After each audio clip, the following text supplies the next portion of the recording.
A week ago, my life changed. Me, a 30-year-old male, won a life-altering amount in the lottery. It's not just a few $1,000s, but millions, enough to erase every financial worrying I've ever had. In a matter of hours, I went from budgeting down to the last cent to envisioning the life of my dreams. But what should have been pure joy turned into an emotional battleground. Growing up, I was the independent child in my family, or so my parents called it. In reality, it meant being overlooked and unsupported. My siblings had every advantage handed to them: college funds, cars at 16, lavish weddings, all while I worked 2 jobs just to survive. I tried to bury the resentment for years, but when news of my winnings leaked, thanks to a friend who just couldn't keep their mouth shut, it all came rushing back. Suddenly, my phone exploded with calls and messages. My parents, who'd barely checked on me during tough times,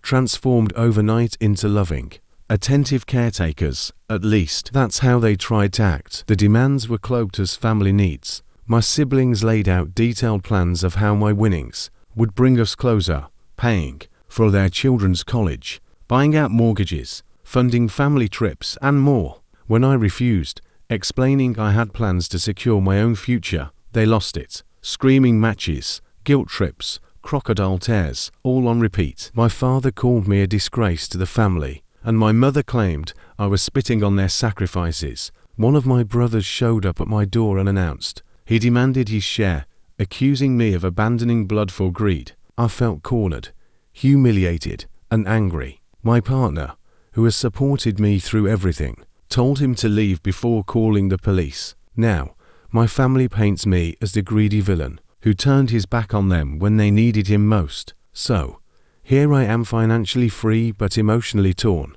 I want to break the toxic cycle, but the guilt runs deep. Some friends think I'm justified. Others call me heartless. Am I the asshole for refusing to share my winnings, knowing the pain it stirs up from the past?